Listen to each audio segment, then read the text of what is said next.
Hey, everybody, this is John Burton here with the Furnace Podcast, and just want to briefly discuss the issue of rejection. And so many are living on the edge of rejection. Every morning they wake up and they're in survival mode, wondering who is going to receive them or reject them or encourage them or discourage them or affirm them or ignore them.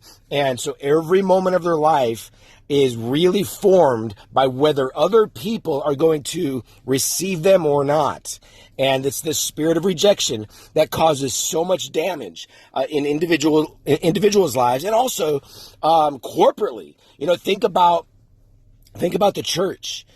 People will attend church. Many people will attend church based on whether they are received or not, affirmed or not, celebrated or not, encouraged or not, loved or not. And if they are not, what happens? They jump ship, too often. They leave.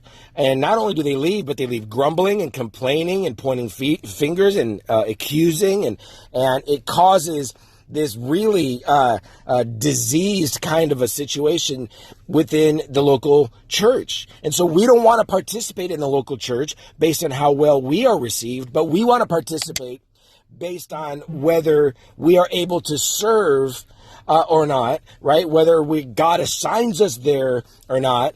Sometimes I'll ask people, what are they looking for in a local church? And almost all the time the answers are wrong.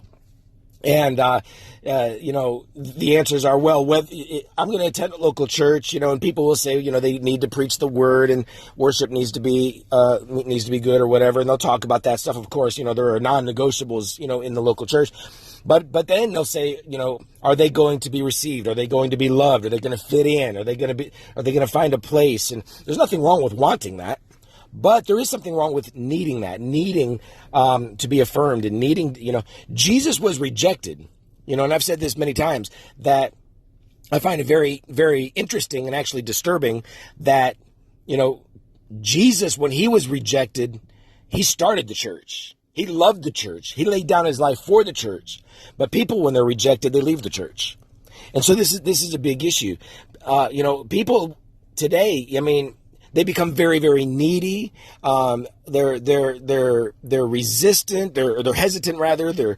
They're kind of just cowering, wondering if they're going to be accepted or not. Now we can talk about all of the reasons about this. We can talk about, how they grew up, what the childhood was like. We could talk about the rampant issue of fatherlessness and all of that. But, regarding fatherlessness, that's a major issue and we need to resolve that issue. But for those who grew up fatherless, or they grew up without that affirmation by their father or mother, or, from their parents, or they grew up in a single parent home, or whatever that dysfunction was, or whatever that disappointment was, the answer for them is not to simply identify the cause as fatherlessness. That's not an answer for them. Now, maybe for the next generation, we can do a better job.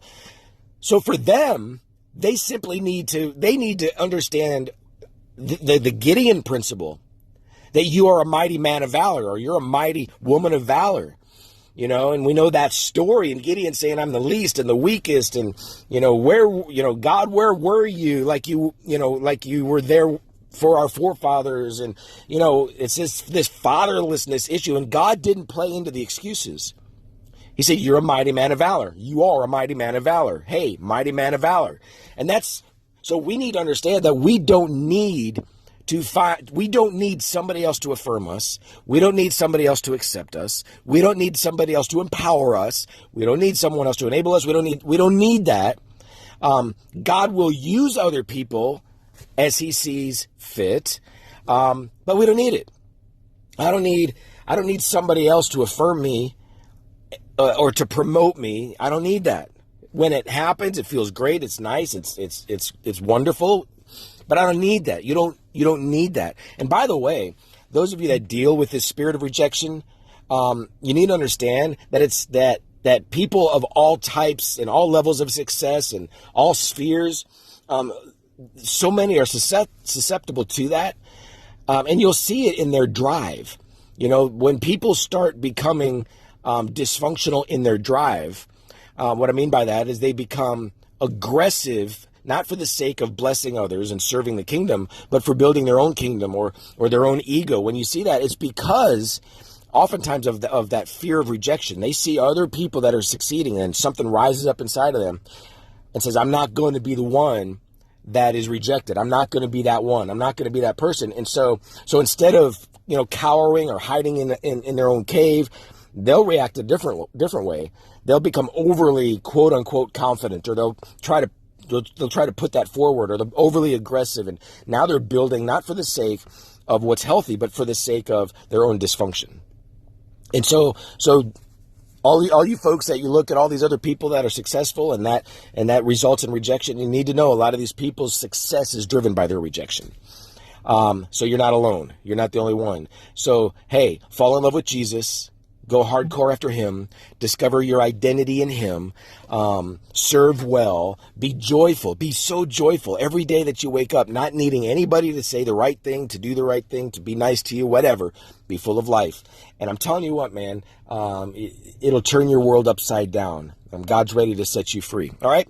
Blessings to you. Go to Burton.tv for more media and articles and all sorts of different things there. And also, thank you to all our partners. Go to Burton.tv/donate. Every donation, every just thought, every prayer is so important. And so we just thank you for that. All right. Blessings to you all. And we'll see you next time.